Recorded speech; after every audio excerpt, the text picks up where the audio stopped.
Welcome back. We've been recently considering how God initiated and continued the concept of man being able to fellowship and communicate with him. Over the past 2 days, we have seen how the wickedness of man had increased to the point where God decided to reveal his judgment against it through a worldwide flood that would destroy all living creatures. However, we also saw that God determined to keep a remnant alive, and so he initiated the conversation with Noah.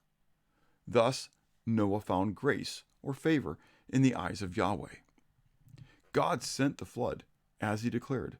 Noah and his family were faithful to enter the ark prior to the flood, along with the animals that God sent to him. Those who did not enter the ark were destroyed in the flood. After the flood waters abated, Yahweh again initiated the conversation with Noah. We pick up the account in Genesis chapter 8, beginning at verse 13. And it came to pass in the 601st year, in the first month, the first day of the month, that the waters were dried up from the earth. And Noah removed the covering of the ark and looked, and indeed the surface of the ground was dry. And in the second month, on the 27th day of the month, the earth was dried. Then God spoke to Noah, saying, Go out of the ark, you and your wife, and your sons' wives with you. Bring out with you every living creature of all flesh that is with you, birds and cattle, and every creeping thing that creeps on the earth, so that they may abound on the earth, and be fruitful and multiply on the earth. So Noah went out, and his sons and his wife, and his sons' wives with him. Every animal, every creeping thing, every bird, and whatever creeps on the earth, according to their families, went out of the ark. Then Noah built an altar to Yahweh, and took of every clean animal and of every clean bird, and offered burnt offerings on the altar. And Yahweh smelt a soothing aroma.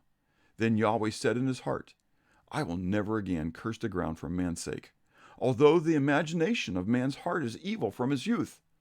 Nor will I again destroy every living thing, as I have done.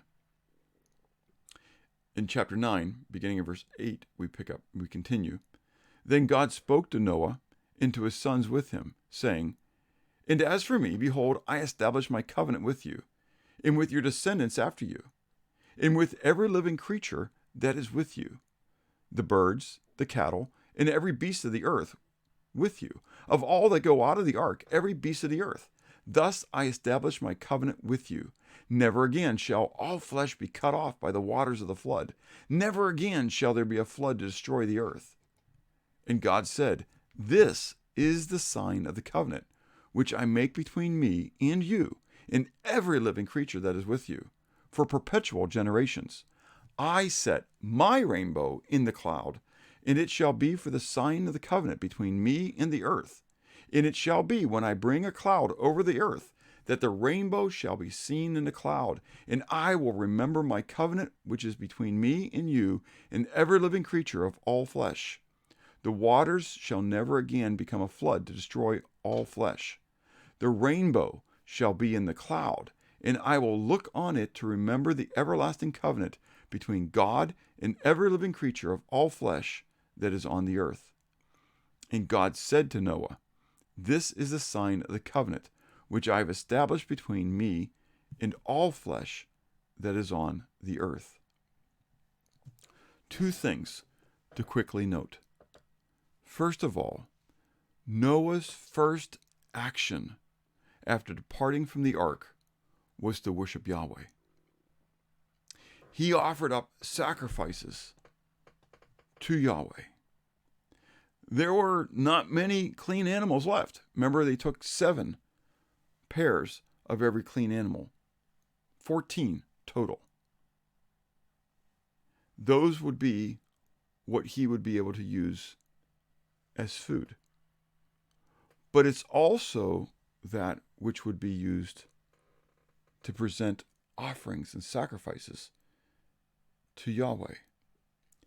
And Noah took of that small grouping and chose to offer the best to Yahweh, trusting, knowing that God would be his provider and his protector, just as God had provided and protected for him during the course of the judgment of the world. So Yahweh would provide and protect him in the coming days ahead, and that those animals would multiply, that God would cause them to multiply just as he had declared.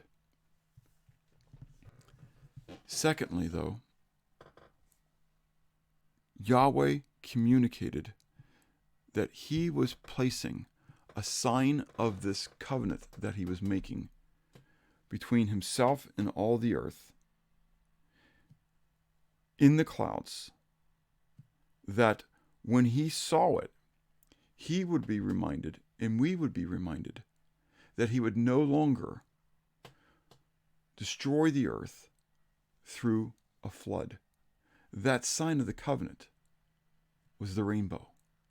How sad it is that this symbol, which reminds us not only of the fact that God will no longer flood the earth, but it ought to be then a reminder of how God spared Noah and his family from the judgment that he had to bring upon the earth because of their great decadence, and how that every thought in their heart was only evil continually.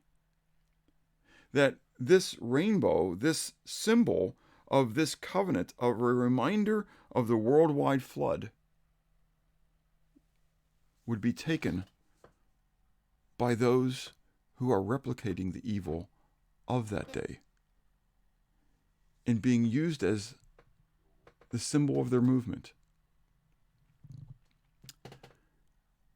You can read Romans chapter 1, verses 18 to 27 to see how God declares that he will bring his wrath upon mankind when they choose to worship the creation rather than the Creator, and how he hands them over to their own decadence.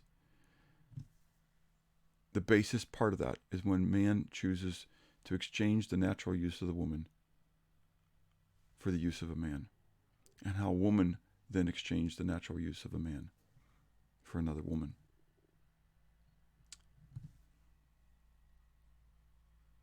It is a slap to God that we see the utter decadence in crying out in his face. And as we saw then yesterday, how Jesus declared, as it was in the days of Noah, so it will be in the days of his return. What impact does seeing the rainbow in the clouds have upon your life? Is it a reminder to you of the desire for God to have us walk in fellowship with him? Is it a reminder to you of how he had to destroy the whole earth because every thought that they had was only evil continually? When you see the rainbow, it ought to be the desire for purity, for holiness, to declare the goodness and grace of God to those who don't know it.